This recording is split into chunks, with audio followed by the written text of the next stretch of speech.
Bonjour à tous, bienvenue Ah, pour ce webinaire. Alors, bonjour. je vais regarder un petit peu qui est présent. Hop, participants, on est 28. On est censé être une 50. Bonjour Clément, bonjour Mickaël, bonjour Joël. Alors, ce que je vous propose, c'est qu'on attend encore une petite minute avant de réellement se lancer, le temps que tout le monde se connecte. En entendant, on peut peut-être se présenter. Je vais commencer. Donc, Oulmakili Nassim, ingénieur en industrie 4.0 chez Pinkflow. Initialement issu de l'amélioration continue, principalement dans le ferroviaire, avec 4 ans chez Alstom, chez DR Technologies aussi pour la partie ferroviaire dans tout type, donc amélioration continue dans tout type de service, que ça soit bureau d'études, logistique, production. Et je vais avoir la chance aujourd'hui d'animer ce webinaire avec Pierre Jolimont. Je te laisse te présenter, Ah, Pierre. Pierre Jolimont, Monsieur Rondon. Et donc, je suis consultant en organisation industrielle chez Pinflow et j'accompagne les entreprises dans la transformation de leur organisation liée au digital. Voilà. Eh bien, bon, là je vois qu'on est une trentaine. On va peut-être commencer par annoncer le programme. On se représentera si besoin, s'il y a plus de personnes qui nous rejoignent. Alors, hop, Alors, au programme justement de ce webinaire, donc il va durer une trentaine de minutes avec une phase de 15 minutes où vous pourrez poser vos questions. N'hésitez pas, si vous avez des questions au fur et à mesure, à les poser directement dans le chat, on y répondra. Donc, on va commencer par une présentation de Pinkflow. Par la suite, expliquer un petit peu Landon, quel est cet outil justement, ce système qui nous réunit aujourd'hui. Quels sont les avantages et pourquoi passer à l'IANDON, donc un déploiement simple et rapide, un ROI au rendez-vous tout de suite et des bénéfices à long terme. Par la suite, une phase de questions-réponses. Vous verrez que différents sondages vous seront proposés au fur et à mesure de l'avancement. Alors, hop, qui sommes-nous? Alors, Pinkflow, on est éditeur de notre propre solution en digitalisation.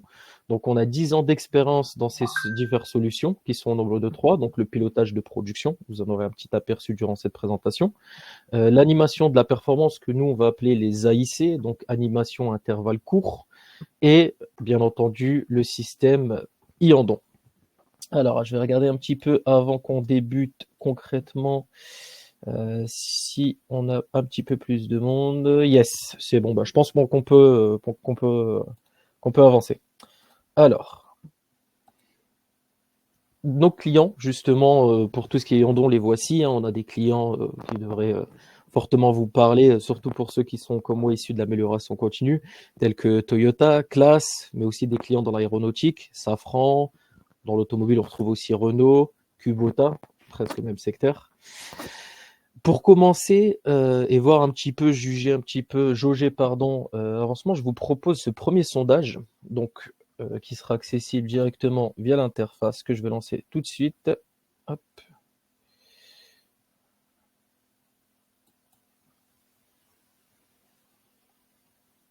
Hop. Voilà. Alors ça devrait pas tarder à apparaître. Voilà. Donc en fait,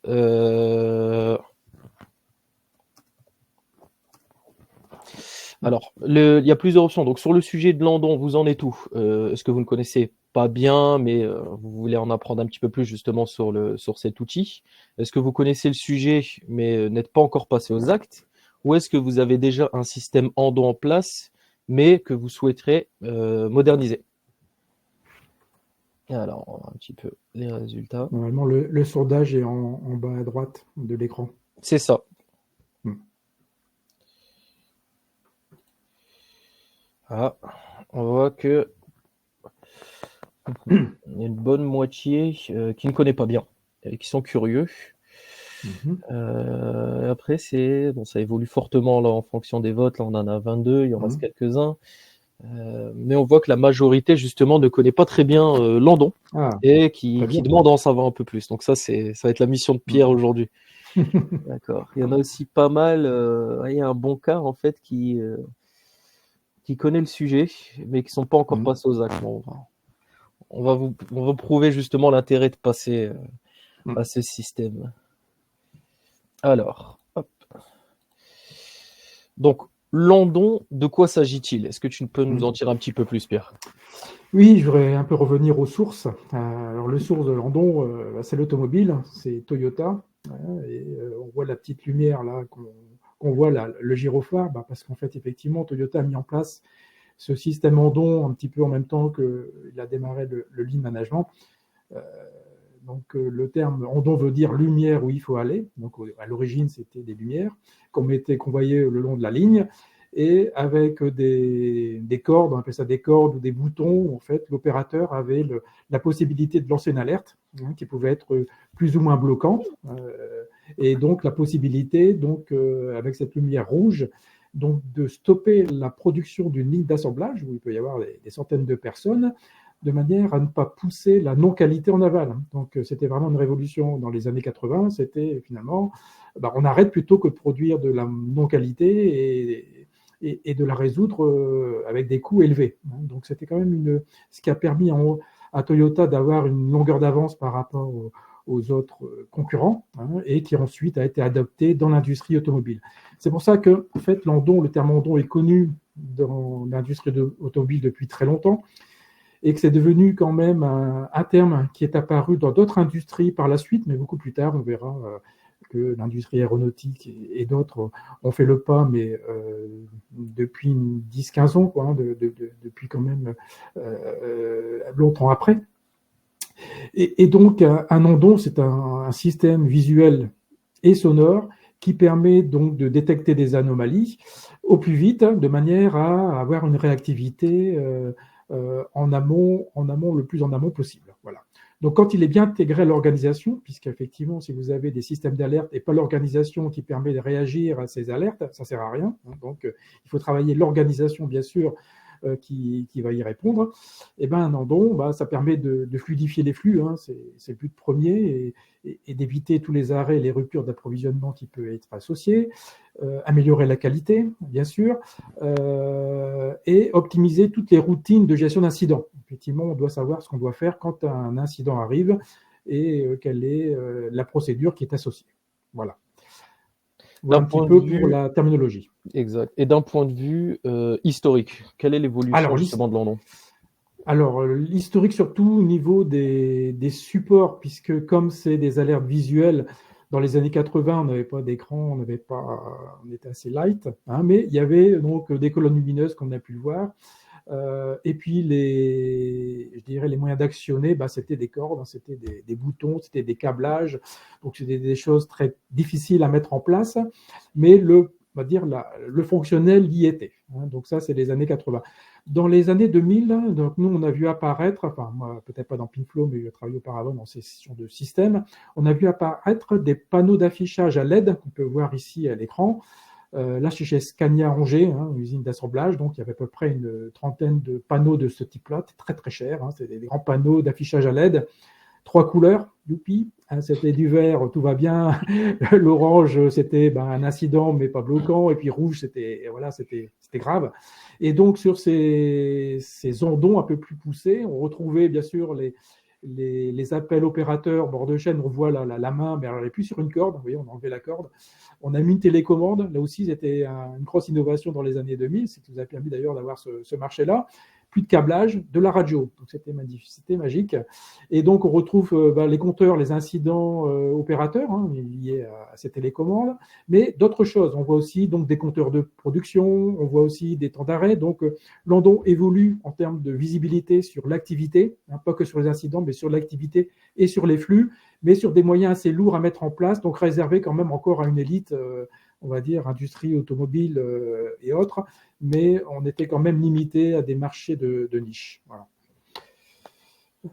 Dans les années 2010-2015, là, l'apparition des grands écrans. Alors, les fameuses, on appelait ça les TV, parce qu'à l'époque, c'était dès qu'on voyait un grand écran dans l'atelier, les opérateurs, il y a une télé. Bon, c'était la TV. Alors, elle a apparu tout doucement parce que, effectivement, c'était très cher. On avait besoin quand même des grandes télés. Et à cette époque-là, dès qu'on travaillait sur la taille, les grands écrans étaient très très chers. Et donc, on avait quand même un usage limité où des tailles d'écran étaient un peu limitantes en termes de visibilité. Mais voilà, c'était quand même la grande innovation. On voit qu'on retrouve un petit peu la même chose qu'on voit sur la gauche. On voit des compteurs de pièces, on voit des incidents qui apparaissent sur des postes de travail.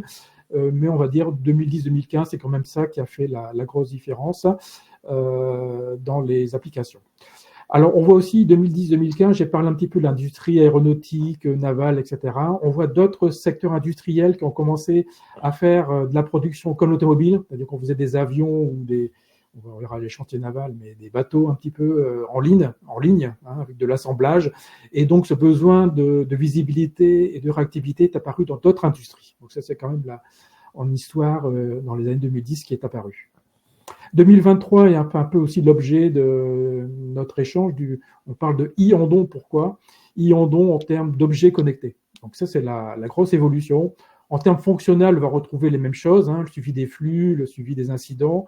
Je pense que ça, on retrouve sur les mêmes usages, sauf qu'on est dans le cloud maintenant avec les objets et aussi dans les applications web.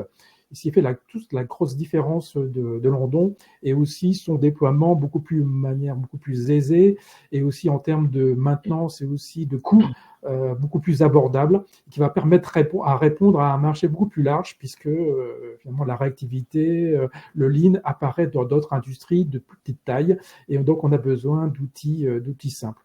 Donc on verra donc dans les objets connectés de la géolocalisation indoor, donc vous connaissez la géolocalisation outdoor avec le GPS, ça a révolutionné la supply chain externe. On voit apparaître maintenant des objets qui pourront être localisés à 1 mètre de distance pour les hommes, pour les produits, les engins. Et donc, cette géolocalisation à l'intérieur des ateliers va révolutionner la logistique interne, la logistique indoor, mais aussi l'andon, puisqu'on va pouvoir, en fonction de la localisation des hommes et des objets, avoir une réactivité plus forte. Voilà un petit peu l'histoire. Effectivement, on voit en fait que le système Yandon, donc dans ces technologies, a évolué en même temps que l'ensemble des autres technologies. Mais on va retrouver 4 étapes justement qui vont permettre de détecter et traiter une anomalie. Et vous verrez que à chacune de ces 4 étapes, le système Yandon apporte son lot de nouveautés. Tout d'abord concernant la détection. Donc pour tout ce qui va être la détection des différentes anomalies, on va rentrer un petit peu plus dans le détail sur les différents modes de détection par la suite. Le traitement, une fois la problématique détectée, il va falloir la traiter. Donc une priorisation, une affectation, passer le message justement aux bonnes ressources, aux bonnes personnes, un principe d'escalation en cas de non prise en compte, remonter le point très rapidement. Donc ça, c'est des choses qui, grâce à ce système Yandon, vont être extrêmement rapides et totalement transparentes justement pour les utilisateurs.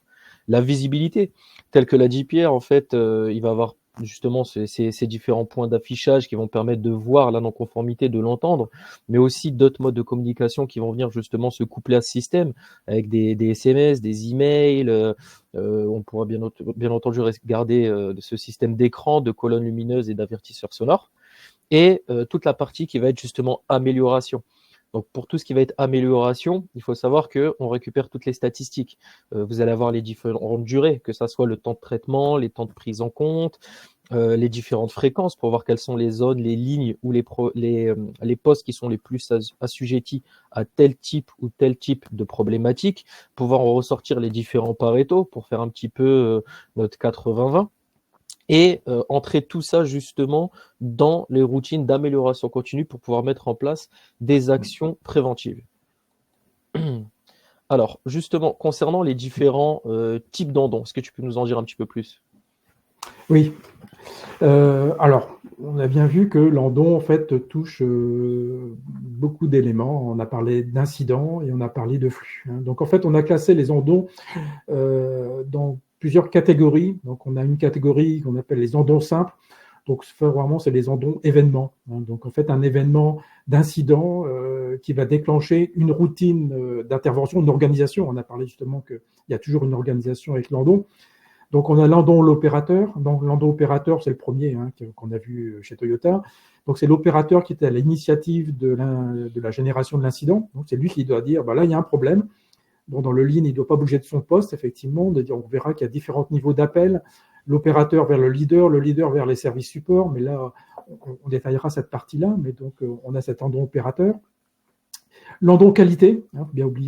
Pas oublier que, je dirais, Landon, c'est aussi ne pas pousser la qualité en aval. Donc, il faut pouvoir réagir dès qu'un système de mesure ou détecte une dérive. Donc, dès qu'il y a une dérive, on doit être capable aussi d'appeler des services support réactifs par rapport à la dérive. Donc, ça, c'est Landon qualité.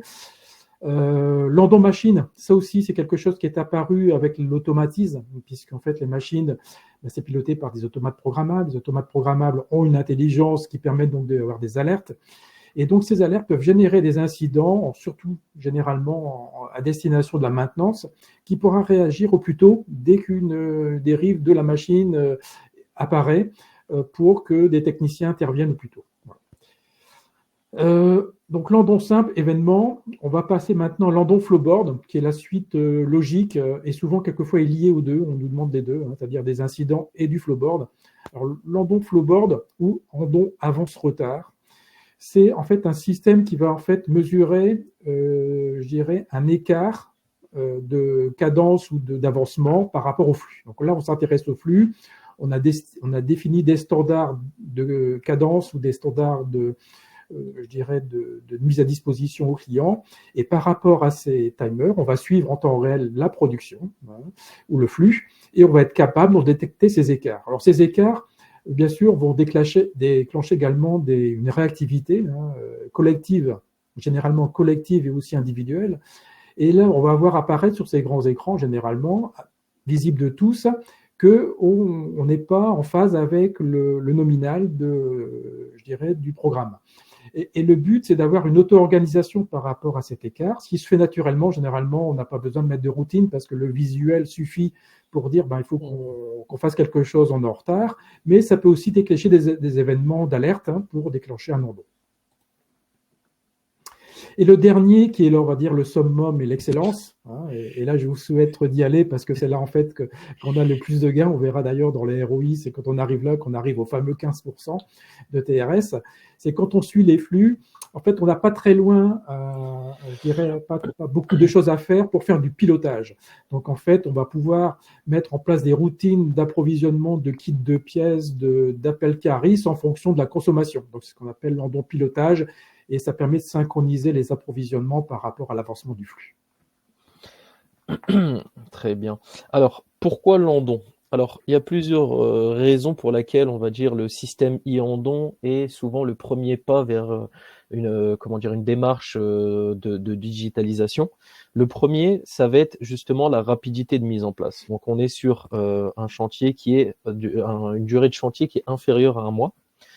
Le deuxième, ça va être le ROI, un ROI qui est observable en moins de 6 mois et avec des gains à court terme, donc une visibilité de l'activité pour tous, une diminution des temps d'arrêt, c'est réellement le but premier, et une amélioration de la qualité.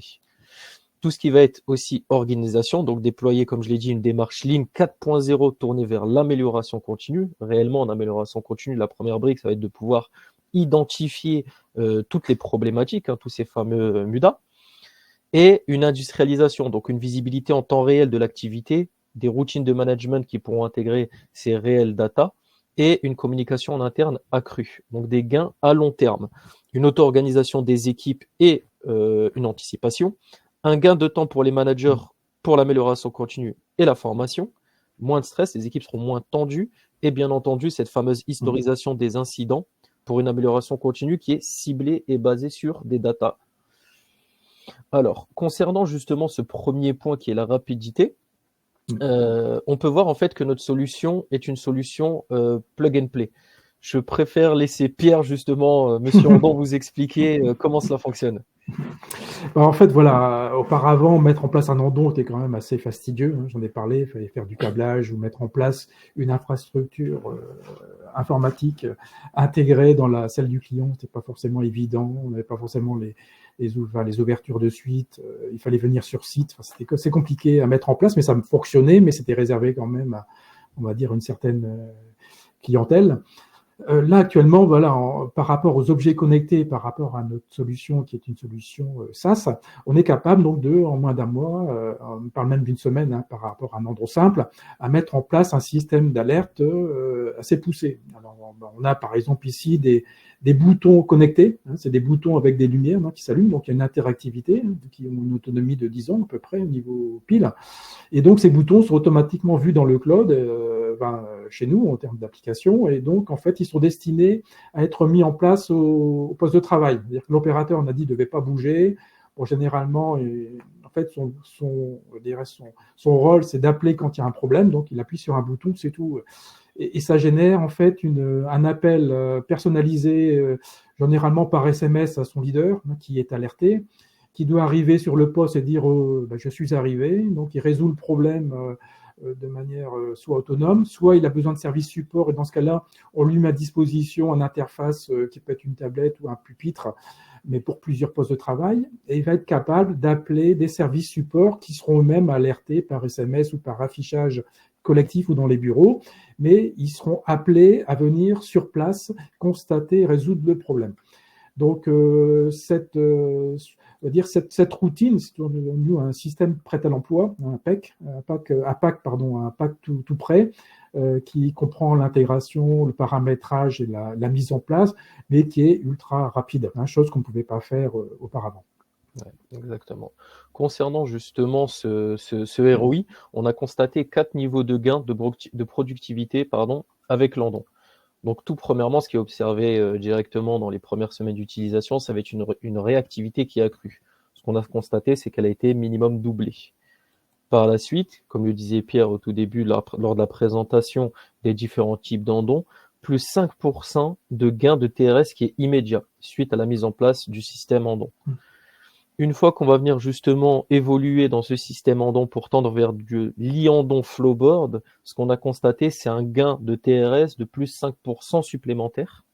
Et, encore une fois, comme le disait Pierre juste avant, le must-have, une fois qu'on a un e-endon pilotage, on a 5% supplémentaires qui viennent s'additionner à tout ça.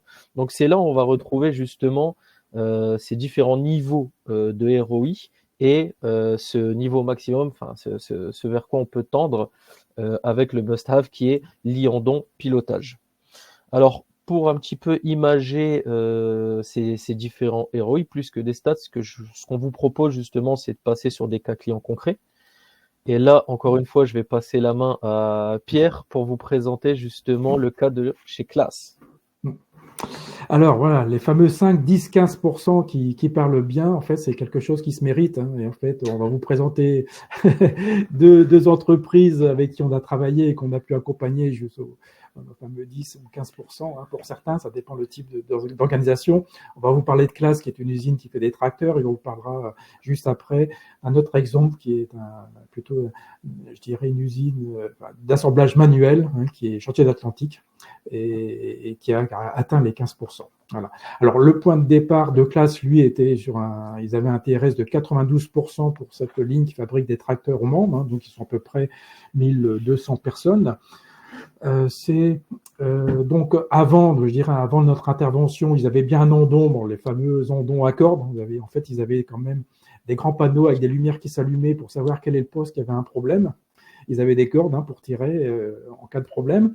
Il n'y avait pas de lien avec les machines, pas de lien avec les automatismes. Et donc, l'installation de PinFlow concernait donc de mettre en place ces fameux boutons d'appel opérateur bord de chaîne. Il y en a à peu près 300. Hein. Donc, il y a quand même pas mal. Hein. Il y a 300 boutons d'appel.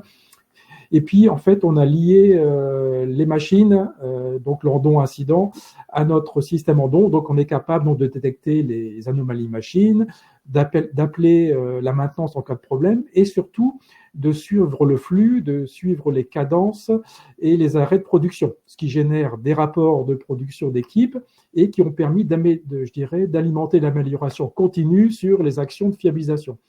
Donc actuellement, ils ont fait un gain de 8% en termes de TRS. Hein. Ça ne s'est pas fait sur une année. Il faut être quand même clair, mais le landon opérateur, celui qui permettait donc d'appeler les services support, a été fait en moins de 3 mois. Donc c'est ces fameux gains au fait qui est très rapide, c'est cette capacité d'alerter des services support rapidement pour intervenir au plus vite, ça a permis de gagner 4%. Et ce gain était obtenu sur les 3 mois, alors que Class pensait l'obtenir au bout de 6 mois, en fait. Et ils avaient un retour sur investissement qui était ultra rapide, uniquement à ces endroits simples. Donc, on voit ce type de panneau qui est ultra light chez Class. On voit le nombre de tracteurs produits par rapport à l'objectif avec des couleurs vert parce qu'on est dans le nominal. Ça aurait été rouge si on était en écart. On a le bandeau du milieu qui est vert parce qu'en fait, il n'y a pas d'incident et on affiche le tag time qui reste au poste de travail. Mais dès qu'il y a un arrêt, ça affiche où c'est arrêté, combien de temps. On localise aussi la cause de l'arrêt, avec bien sûr des alertes SMS qui vont bien pour alerter au plus vite. Et là, vous avez les ondons opérateurs. Donc, vous avez les numéros des postes de travail qui ont appelé. Donc là aussi, très simple. Rouge, c'est quand l'opérateur a appelé, le poste 17 a appelé, il est rouge. Le chef d'équipe n'est pas intervenu. Dès qu'il intervient, ça passe en jaune. Et dès que c'est terminé, c'est fini, ça s'éteint. Voilà. En fait, c'est ultra simple, mais très efficace, avec une escalation. C'est-à-dire que si jamais le chef d'équipe n'intervient pas tout de suite, effectivement, on appelle le niveau 2, niveau 3. Donc, il y a toutes les routines qui vont bien par rapport à l'endo. Voilà un exemple de client qu'on accompagne depuis quelques années, qui, bien sûr, qui ne serait plus se passer de son endon puisqu'il il a intégré dans l'organisation de l'entreprise et ils obtiennent des efficiences sur les lignes d'assemblage qui sont proches des lignes d'assemblage qu'on retrouve dans l'automobile, ce qui est vraiment un exploit. Je crois que le cas suivant des chantiers de l'Atlantique est bien plus probant. Alors, c'est plus probant et on a été beaucoup plus loin dans l'intégration. Donc là, on est parti de zéro dans les chantiers de l'Atlantique. Alors, pour expliquer un peu la production des chantiers de l'Atlantique, donc on voit les paquebots qui sont faits à Saint-Nazaire, les fameux paquebots de croisière, vous avez 2 000 à 3 000 cabines. Donc, je dirais l'atelier où on travaille, c'est l'endroit où on fait les cabines. Donc, les cabines, effectivement, vu le nombre qu'il y a sur un paquebot, c'est fait en dehors du chantier et c'est fait dans des ateliers où il y a 6 lignes d'assemblage. Donc en fait, on voit une ligne d'assemblage. En fait, ce sont généralement entre 7 et 20 postes de travail. Donc là, vous avez une ligne avec, là j'ai mis sur le synoptique, il y a à peu près 20 postes de travail où on part de panneaux qu'on assemble pour faire un cube. Et dans ce cube, on va retrouver les mobiliers, la partie électrique, etc. Donc on assemble tous les éléments de la cabine qui est ensuite acheminé vers le bateau pour être assemblé. Donc ça, c'est le principe de la ligne.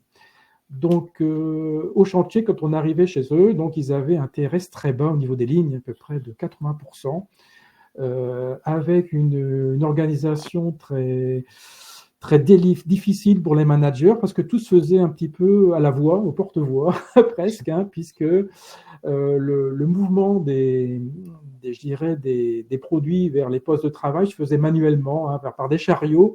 Il fallait que tout le monde ait terminé pour avancer. Donc, il fallait crier dans l'atelier pour savoir t'es prêt ou pas pour avancer. Donc, ça se faisait un petit peu de manière très, très vocale, on va dire, et bien sûr non maîtrisée, ce qui explique le non-TRS. Donc, l'idée a été de mettre en place un système de cadencement de la ligne basé sur des grands écrans qui étaient affichés. Vous voyez, on a le grand écran qui est affiché sur la ligne. Alors, comme c'est des lignes qui sont assez grandes, généralement, on a à peu près 4 grands écrans pour couvrir la couverture visuelle de la ligne. Et sur chaque poste de travail, on a équipé une tablette qui permettait donc à l'opérateur de déclencher des incidents, dire j'ai un problème, bien sûr, mais aussi de pouvoir servir de moyens de communication pour appeler, par exemple, on verra par la suite, des pièces non conformes, gérer la qualité. Donc, en fait, on utilise la tablette pour différentes choses. Le premier niveau d'intégration de chez Atlantique a été de mettre de l'endon avance-retard et d'endon incident. Donc là, ça a été aussi, je dirais, un gain de TRS qui était de l'ordre de presque 10% en 6 mois de mémoire. Donc, c'était très, très, très rapide. Ça a été aussi une révolution chez eux parce que pour les managers, c'était le jour et la nuit, puisqu'il y a fait une auto-organisation qui s'est créée, parce que tout le monde était visible et tout était tracé en termes d'incidents et aussi de temps d'arrêt. Et donc, de manière naturelle, les opérateurs pouvaient se coordonner sans l'intervention du chef d'équipe, qui a pu jouer son rôle de manager. Donc c'était vraiment aussi une révolution. Et là, je vous dis, c'était au moins de 6 mois où on a aperçu ces 10% de rendement en plus. C'est vrai Suite que à cette... Pardon, excuse-moi, Oui, je disais, Nassim. c'est vrai qu'en fait, enfin, le mode de gestion des différents élèves de la production était plutôt informel, hein. C'est quelque chose qu'on rencontre souvent d'ailleurs dans plusieurs organisations.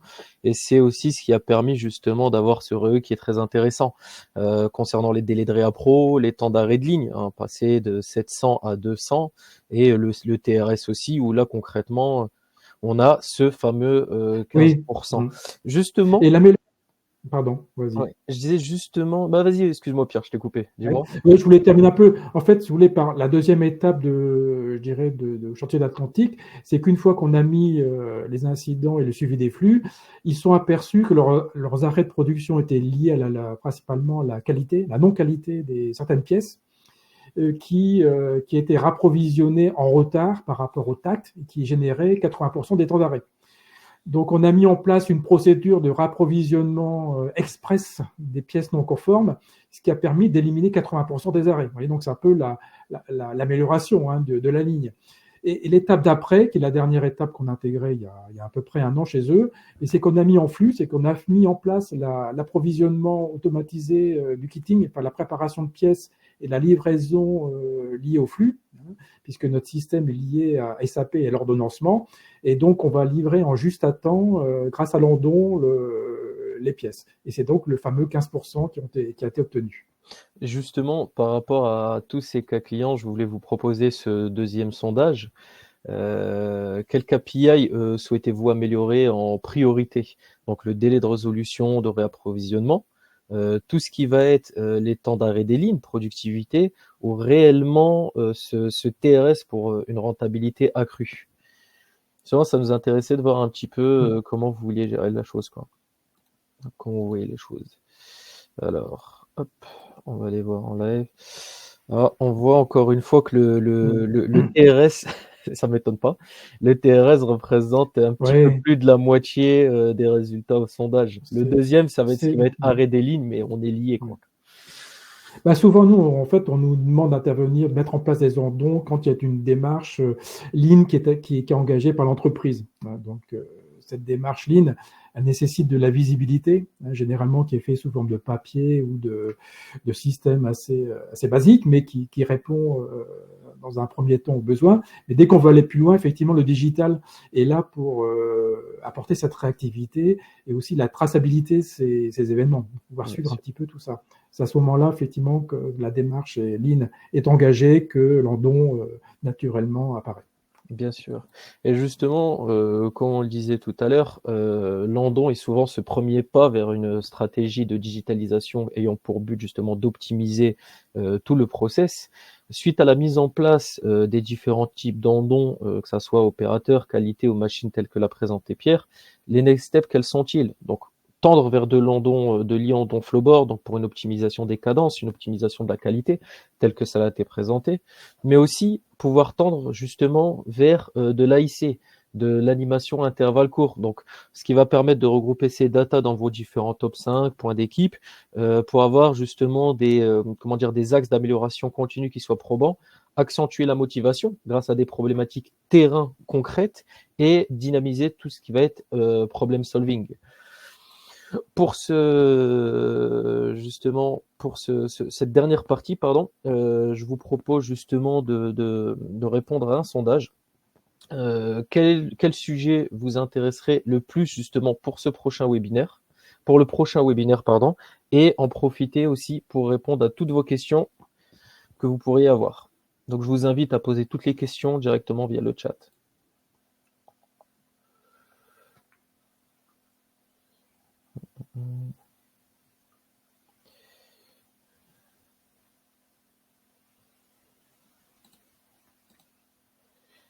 On voit par rapport à la question qui a été posée justement, le numéro 1 à plus de 60%, ça va être sur l'AIC. Donc je suis content, je vois que les gens sont motivés pour, une fois qu'on a la data, hop, travailler toute la partie Oui, du problem solving. Donc classe très intéressante. N'hésitez pas à poser des questions dans le chat. Alors, on va voir ça. Pour le moment, pas de questions. N'hésitez surtout pas. C'est que j'ai été clair. Ça a été un peu plus clair. Ça, c'est vrai que l'Andon est un sujet qui me passionne pour avoir accompagné de nombreuses entreprises.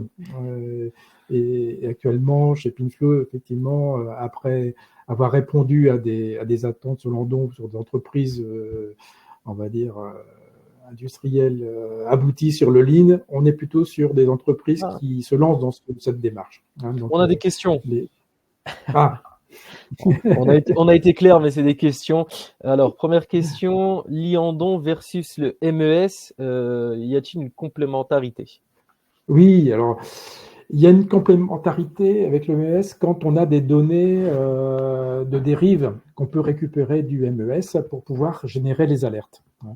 Alors, on parle souvent dans les fournisseurs de MES, ils disent effectivement, on fait l'Andon. Alors, si vous avez déjà eu l'occasion de voir un peu la fonctionnalité Andon dans un MES, généralement, effectivement, j'utilise le support du MES de la tablette pour dire j'ai un problème.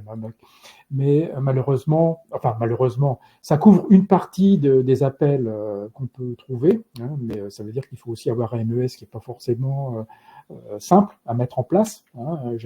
Mais dans ce que je vous ai présenté, effectivement, le MES ne concerne pas uniquement que l'activité de production, ça concerne aussi les flux, sur les encours, sur l'avancement, et donc ça ne couvre pas tout le périmètre de l'Andon.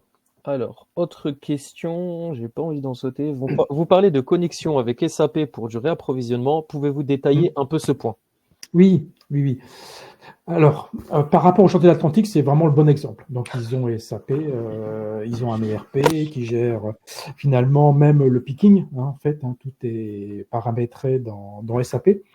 Le SAP génère finalement des séquences d'assemblage sur les lignes. Donc, en fait, on récupère, nous, justement, ces séquences d'ordonnancement qui vient de SAP et qui vient de l'IT, qui nous transmet cet ordonnancement. Et nous, comme on suit l'avancement de production, on dépile cet ordonnancement qui nous permet de voir en temps réel ce qui est présent sur le poste de travail, ce qui est consommé. Et on retourne aussi donc au service IT et qui alimente SAP. On retourne aussi donc la consommation via SAP qui en fait ils ont paramétré des algorithmes de consommation pour la préparation. Donc en fait, il y a vraiment un échange comme un MES. En fait, il y a cet échange de données pour pouvoir alimenter SAP et déclencher les algorithmes de préparation et de livraison. D'accord. Donc, troisième question. Avez-vous des cas d'usage Andon dans le BTP? Alors, dans le BTP, pas encore.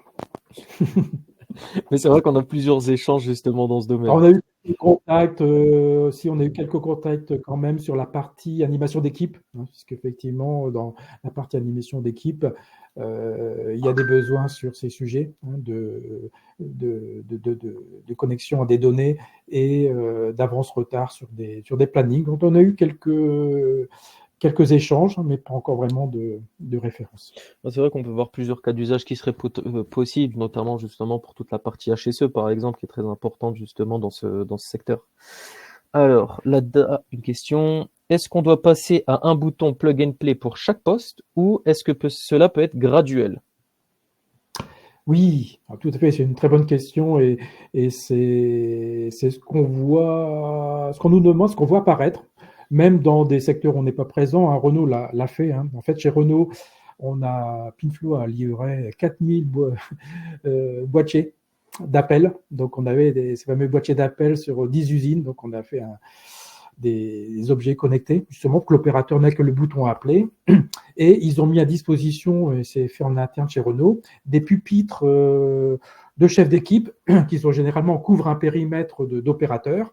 Et ce périmètre, en fait cette fonctionnalité qu'on nous apporte sur cette fameuse tablette, c'est-à-dire un chef d'équipe à plusieurs postes de travail. Et sur cette tablette, il va pouvoir aussi qualifier un niveau d'appel support supplémentaire. Effectivement. Donc, on a les deux. On peut commencer par l'Andon avec quelques tablettes enfin plusieurs boutons et quelques tablettes, et éventuellement les deux. Enfin, on peut vraiment faire l'un ou l'autre, ou les deux. D'accord. Alors, il y a il y a une dernière question justement qui vient de tomber. Donc là, il nous reste 4 minutes, enfin, ouais, 4 minutes avant la fin. Je sens que Pierre va s'en donner à cœur joie. Pouvez-vous revenir sur l'utilisation de Landon en géolocalisation interne?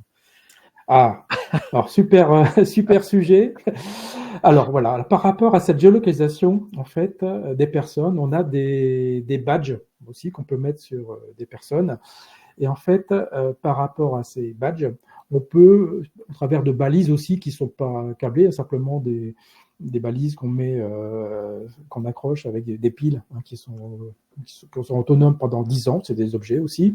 Et donc, on peut savoir qu'un opérateur est présent dans un périmètre. Donc, on peut identifier cette personne pour savoir qu'il a tel profil de personne est présent au poste.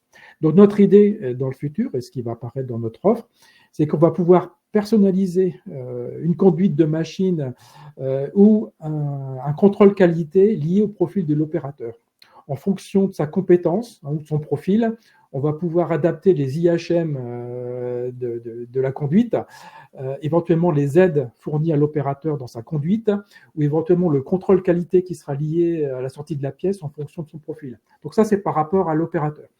Par rapport aux objets, donc ça par exemple, vous avez, je pense à Airbus par exemple, où j'ai vu un besoin qui était de savoir quel type de pièce ou de MSN, ça s'appelle ça des MSN, quel type d'OF est présent au poste. Soit on met en place une infrastructure complexe pour arriver à savoir quelle est la pièce présente, soit on met un tag qui est géolocalisé à 1 mètre près et on dessine en cartographie les positions de travail. Et naturellement, sans développement, on sait où est la pièce, à quel endroit. Et ça se fait tout seul hein, sur des grands tableaux, mais aussi on est capable, par rapport à ces passages et cette géolocalisation, de calculer des temps de cycle, de présence. On peut mesurer des encours. Et donc, on peut déclencher aussi des algorithmes d'approvisionnement. Donc, c'est toute cette révolution de logistique, cette intralogistique que je vous ai parlé tout à l'heure. On a quelques chantiers qui vont démarrer d'ailleurs sur ces sujets. Et pour moi, ça va être des gros travaux, enfin des gros travaux, ça va être vraiment des innovations porteuses de valeur pour les entreprises. Alors, il y a une question qui vient de tomber. Y a-t-il des prérequis techniques, capacité Wi-Fi par exemple, qui peuvent être limitants avec une mise en place, qui peuvent être limitants avant une mise en place, pardon? C'était le cas avant. Avant, effectivement, le fait d'avoir ce besoin de se connecter à un réseau d'entreprise pouvait être problématique. D'une part, vu l'accès, l'autorisation d'accès, et aussi au niveau je dirais, de la qualité du réseau. Un objet connecté, lui, en fait, pour pouvoir le relier chez nous, en fait, à nos applications, on n'a besoin que d'une antenne. Hein, c'est aussi une techno assez nouvelle, avec un protocole qui s'appelle le DASH7. Je ne vais pas rentrer dans le détail, mais c'est nouveau. Mais en fait, autour de cette antenne, on peut détecter des objets à 200 mètres, qui permet donc sans infrastructure, autour de cette antenne, on arrive à capter les objets. On n'a pas besoin de Wi-Fi. Et cette antenne peut être connectée soit effectivement à Internet hein, par du filaire, mais aussi on peut mettre une puce 4G qui peut remonter les informations. Donc on est indépendant du réseau Wi-Fi. La dépendance va être concernant les écrans. Donc effectivement, si on voit un écran d'atelier qui affiche, lui, il va être connecté au web. Là, il ne faut pas forcément un Wi-Fi, mais il faut simplement une connexion Internet pour pouvoir afficher les pages web. D'accord, très bien. Bah écoutez, vu les résultats des sondages, donc pour rappel, donc le prochain sujet, enfin quand vous ce qui est arrivé numéro 1 concernant notre question sur les prochains sujets de webinar, donc à 70%, donc le sujet des AIC, donc les animations à intervalles courtes, la présentation donc du template SQCDP digital et plus vaguement du visual management. Quel KPI souhaitez-vous améliorer en priorité? Donc là, à plus de la moitié, donc la majorité, le TRS. En deuxième, les temps d'arrêt, assez liés. Et concernant justement où en étiez-vous par rapport, comment vous vous positionnez par rapport à Landon, plus de la moitié donc ne connaissait pas très bien, mais était curieux. Donc j'espère qu'on vous a éclairé, sans mauvais jeu de mots, avec Landon sur le sujet, et qu'on vous a donné envie justement de vous lancer dans cette démarche qui, comme vous avez pu le voir, a un ROI qui est très intéressant. Je Je pense, vous Nassim, invite. aussi que Oui, tu as, tu as laissé un peu tes coordonnées. En fait, je bien sûr, pense que pour les gains de TRS, on est là aussi pour réfléchir avec vous et aussi vous conseiller sur les gains possibles, bien sûr. compte tenu de notre expérience sur le sujet. Effectivement, on peut rapidement évaluer avec vous les gains possibles que vous pouvez avoir sur ces outils. Bien sûr. Au-delà de la prestation, au-delà de la solution, on va dire plug and play, si je prends l'exemple de Landon, il va y avoir tout cet accompagnement, cette expertise sur la partie flux, sur la partie problem solving et sur la partie amélioration continue. Donc n'hésitez pas à revenir vers nous si besoin et je vous invite à consulter justement cet e-book Yandon, mode d'emploi. Merci pour votre présence et Merci à tous, à merci très bientôt. Nassim.